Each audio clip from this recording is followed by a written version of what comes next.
थोड़ी देर तक तो मैं उसकी हरकतों का इंतजार करता रहा। लग रहा था जैसे वह गहरी नींद में सो रही है।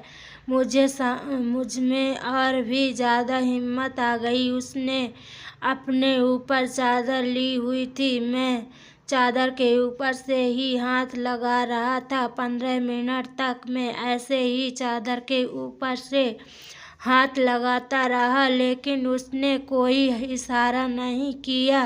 कमरे में एक तो बहुत अंधेरा था और बाहर से तेज बारिश की आवाज़ का शोर था। अब मुझ में और हिम्मत आ गई थी और मैं थोड़ा सा और आगे खिसक गया और उसके और मेरे दरमियान का फासला बहुत कम हो गया था। मगर जैसे ही मैंने अपना हाथ उसके चादर के अंदर किया तो उसने फौरन मेरा हाथ पकड़ लिया और फिर ऐसी जगह रखा कि मैं खुद को रोक नहीं पाया। 12वीं का एग्ज़ाम देने के बाद मैं फ्री था और अभी सिर्फ आराम और घूमने फिरने के अलावा मैं और कुछ नहीं सोचना चाहता था। लेकिन मुझे फ्री देखकर घर वालों को सब काम मुझसे ही कराना याद आते थे। कभी सब्जी ला दो तो कभी दूध खत्म हो गया है। मगर मैंने जो सोचा हुआ था वैसा कुछ भी नहीं हो रहा था। इस खाली वक्त में मैं कुछ मज़े करना चाहता था और ये सारा वक्त गुजारना बहुत ज़्यादा मुश्किल लग रहा था। दोस्तों के साथ घूमने का प्रोग्राम बनाया, लेकिन सबके किसी न किसी मजबूरी की वजह से वो भी न हो सका। लेकिन मम्मी ने मुझे कहा अपने चाची के घर चले जाओ, मुझे कुछ चीज़ भी भेजानी थी। और वैसे भी तुम्हारी चाची इतने बार तुम्हें आने को कह चुकी है, लेकिन तुम की जाते नहीं हो। मेरी चाची लखनऊ में रहती है और मुझे वहाँ जाना कभी भी इतना पसंद नहीं था, इसलिए पिछले 3-4 साल से मैं उनकी तरफ गया ही नहीं था। वैसे तो मैं इनकार कर देता, लेकिन फिर मैंने सोचा कि घर पर रहने से तो अच्छा है कि चाची के घर ही चला जाऊं। वहाँ थोड़ा मेरा वक्त भी गुजर जाएगा, वरना घर में पड़े पड़े मेरी सारी छुट्टियाँ बेकार हो जाएंगी। दो दिन के बाद मैं चाची के घर के लिए रवाना हो गया। चाची का घर लखनऊ के एक छोटे से इलाके में था। चाची मुझे देखकर बहुत खुश हो गई। मेरी चाची के 2 बच्चे थे, लड़की और बड़ी थी और लड़का छोटा था। दोनों ही स्कूल गए थे और चाचा भी घर पर नहीं थे। चाची ने बताया कि तुम्हारे चाचा का दूसरे शहर में तबादला हो गया है, इसलिए सिर्फ हफ्ते में एक ही दिन आते हैं और खाने से फ्री होकर मैं वक्त गुजारने के लिए छत पर चला गया। छत पर काफ़ी खुला सहन और एक तरफ 2 कमरे थे जिसमें एक स्टोर रूम बनाया हुआ था और दूसरी कमरे की हालत से लगता था कि इसको कभी कभार सोने के लिए इस्तेमाल किया जाता है। उसका आरे में एक छोटा सा पंगल बिछा हुआ था और उस पलंग में के दोनों तरफ बिस्तर लगे हुए थे। के लिए एक तरफ एक छोटा सा वॉशरूम था जिसकी हालत से लगता था कि वह बहुत कम ही इस्तेमाल में आता है। मैं छत की दीवारों से ताक झांक करके मोहल्ले का जायजा लिया, लेकिन कोई इंटरेस्टिंग नज़र नहीं आया। मैं नीचे आकर चाची के साथ बातों में बिजी हो गया। थोड़ी देर बाद बाहर का दरवाज़ा खुला और स्कूली यूनिफॉर्म में एक गोरी खूबसूरत लड़की घर में दाखिल हुई। उसके आने के अंदाजे से मुझे मालूम हो गया कि ये चाची की बेटी ही है। अगर ये कहीं और देखता था तो शायद ना पहचान सकता, लेकिन वह बिल्कुल बदल चुकी थी। रंगत दूध जैसी सफेद थी, बेदाग चेहरा, लंबे घने बाल जिनको उसने चोटी की सूरत में बांधा हुआ था। धूप की वजह से उसका सफेद रंग में सुर्खियां रही थी। उसने आकर मुझे प्रणाम किया, जिसका मैं अच्छे अंदाजे में जवाब दिया, लेकिन उसने कोई खास रिस्पॉन्स नहीं दिखाया और अंदर कमरे की तरफ चली गई। कपड़े बदलने और खाना खाने के बाद वह अपनी पढ़ाई में बिजी हो गई। मैं उससे पढ़ाई की बातें करने लगा। वह मेरी बातों का बेरुखी से जवाब दे रही थी, उसके अलावा और कोई बात नहीं कर रही थी। मैं पूछने पर उसने बताया कि वह 9वीं क्लास में पढ़ रही है और आजकल उसके स्कूल में टेस्ट चल रहे हैं। मैं चाची और उनके बेटे से बातों में लग गया, लेकिन मेरा ज़हन बार बार उसकी तरफ जा रहा था। वह मुझे जितना इग्नोर कर रही थी, मैं उतना ही उसके पास जाने के लिए बहाने तलाश कर रहा था। मेरे ज़हन में उसके बारे में गलत सोच नहीं थी, लेकिन फिर भी मैं उसकी तरफ देख रहा था और चाहता था कि वह मुझे बातें करे, और लेकिन वह अपनी पढ़ाई में मग्न थी और ऐसे शो कर रही थी जैसे मैं वहाँ मौजूद ही नहीं हूँ। रात को सब लोग छत पर सोते थे। मेरे लिए भी चाची ने एक चारपाई पर बिस्तर बिछा दिया और वह चाची के करीब वाली चारपाई पर सो रही थी। सब सो चुके थे, लेकिन मैं उसके बारे में सोच रहा था। घर से तो मैं सिर्फ 2 दिन ही चाची के घर रहने को सोचकर आया था, लेकिन अब मेरा उसकी वजह से जाने का दिल नहीं कर रहा था। सब लोग सो चुके थे और मैं लेटा हुआ दूर से उसको देख रहा था, जो कि रात के अंधेरे में मुझे नजर तो आ नहीं रही थी, लेकिन फिर भी उसकी तरफ देखकर मुझे सुकून मिल रहा था। न जाने रात के कौन से पहर मुझे नींद आई।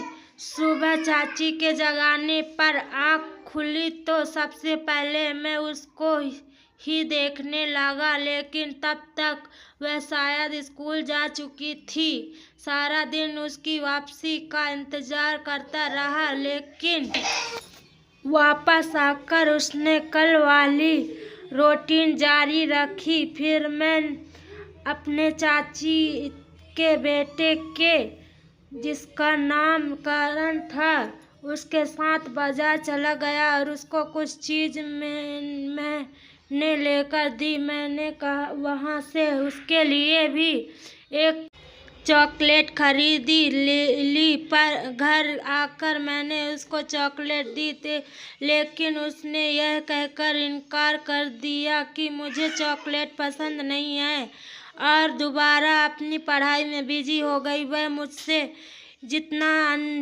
अजनबी वाला बर्ताव कर रही थी, मुझे और ज़्यादा कशिश हो रही थी। करण मुझे बाहर जाने को कहता है, लेकिन मेरा उसके सामने से हटने दिल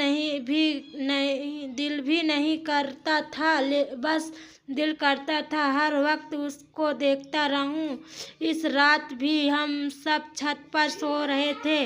अचानक बारिश शुरू हो गई और चाची ने मुझे कहा कि अंदर कमरे में जाकर सो जा। लाइट नहीं होने की वजह से कमरे में बहुत अंधेरा था। मैंने धीरे से टटोलते हुए बेड के एक साइड पर दीवार की साइड लेट गया। मुझे लेटते ही नींद आ गई। थोड़ी देर बाद बादल गरजने की वजह से मेरी आँख खुली तो मुझे महसूस हुआ कि मेरे बाजू में कोई और भी लेटा हुआ है और लाइट भी अभी तक नहीं आई थी और कमरे में बेहद अंधेरा था। मेरे ख्याल से करण मेरे साथ आकर लेट गया होगा। उस वक्त आसमानी बिजली चमकी, जिसमें कमरे में थोड़ी सी रोशनी हुई और मैंने देखा कि मेरे साथ करण नहीं बल्कि उसकी बहन लेटी हुई है।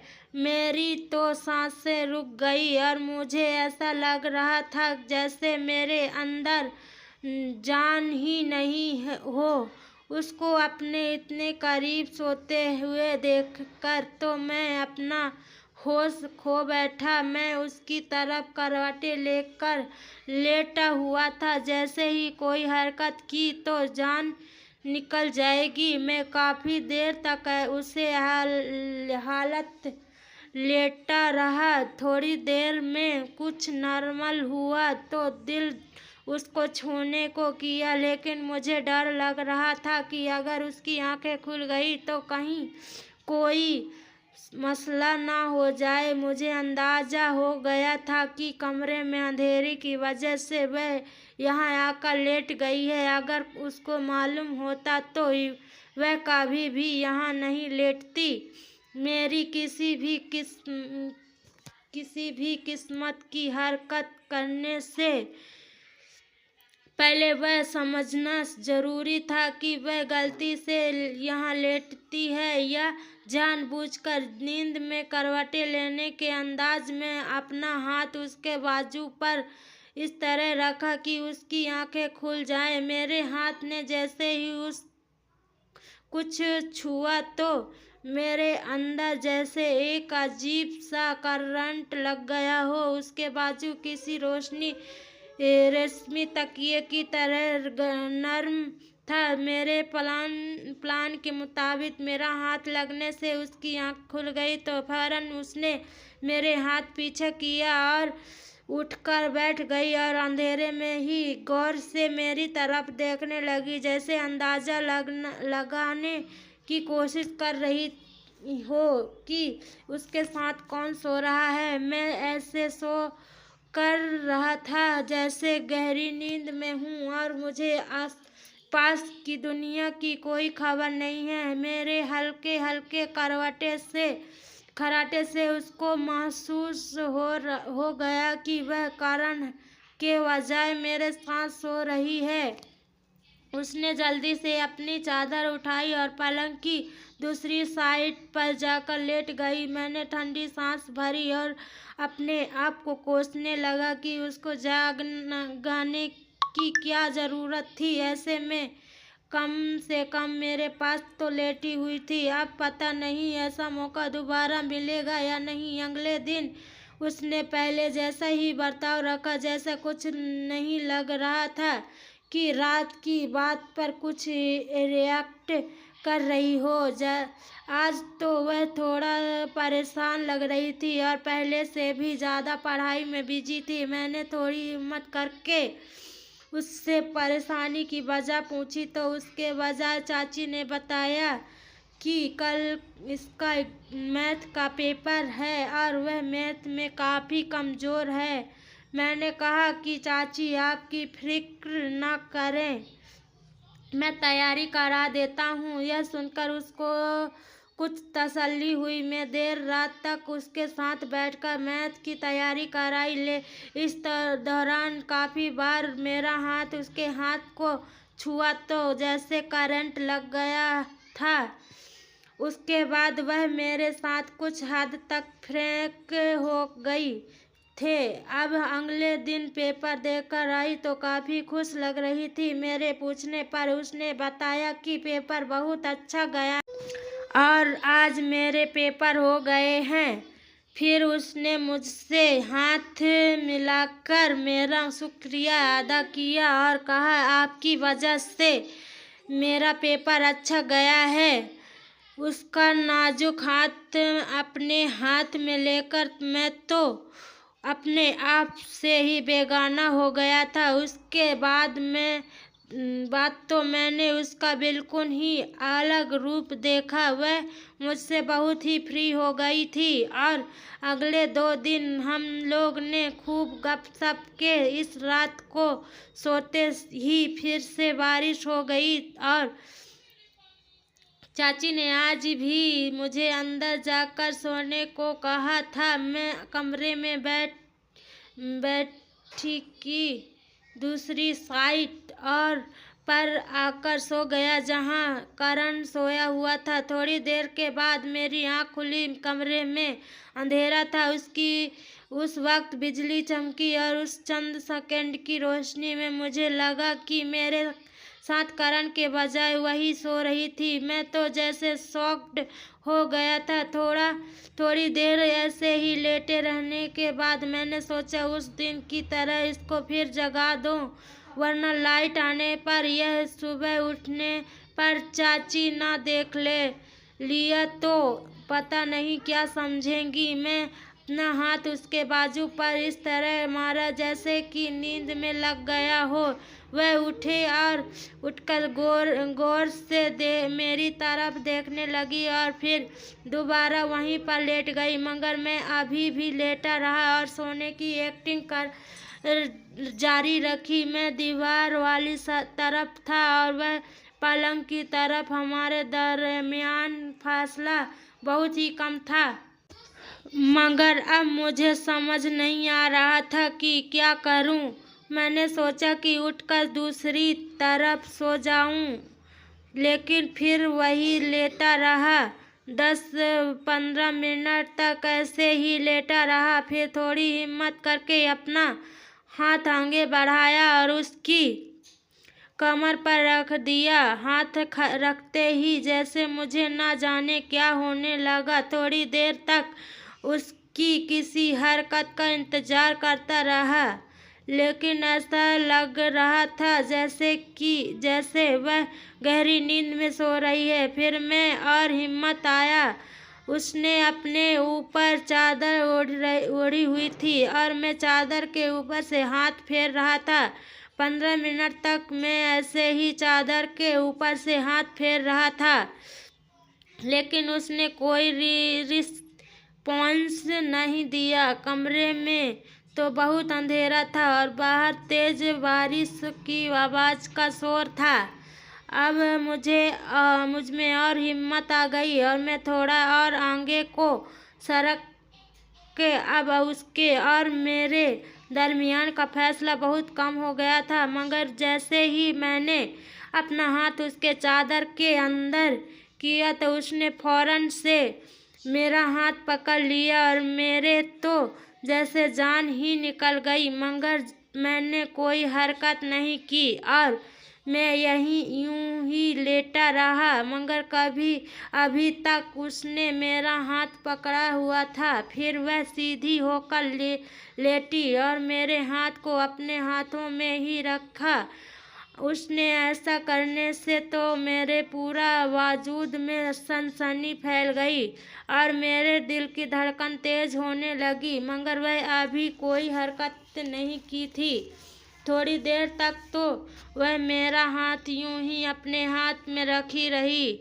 फिर मैं करीब होकर असहनीयता से कान में कहने लगी, मैं साथ अब पास वाले स्टोर में जा रही हूँ, थोड़ी देर के बाद वहाँ पर आ जाना। इतना कहकर वह पीठ पीछे हो गई और बैठकर चारों तरफ का जायजा लेने लगी। फिर वह उठकर कमरे से बाहर चली गई। उसकी यह बात सुनकर मैं पूरी तरह से अपना होश खो बैठा था और सोचने लगा कि जो लड़की मुझसे बात तक नहीं करती थी वह मुझे इस तरह रात अकेले में मिलने का कह रही है।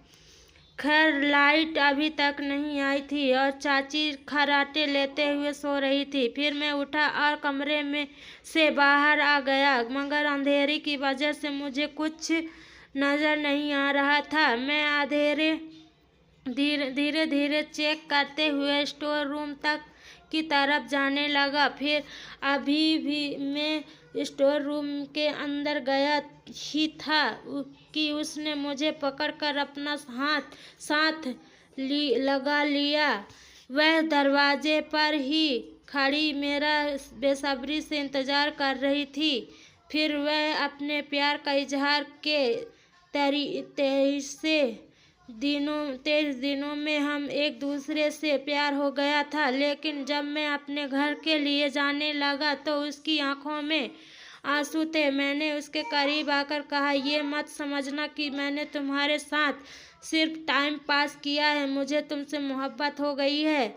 और घर पहुंचकर मैं मम्मी को रिश्ते के लिए तुम्हारे घर भेजूंगा। इतना सुनकर उसने अपनी नज़र शर्म से नीचे झुका ली और मैं उसके आंसुओं को साफ किया और घर के लिए निकल गया। घर पहुंचकर अपने मम्मी पापा को रिश्ते के लिए भेज दिया। मेरी मम्मी पापा को कोई एतराज़ नहीं था। फिर मेरी चाची ने भी मंजूरी दे दी और इस तरह हमारी शादी हो गई। दोस्तों, कहानी पसंद आई हो तो लाइक, शेयर और चैनल को सब्सक्राइब ज़रूर करें। फिर मिलेंगे एक नई दिलचस्प कहानी में। धन्यवाद।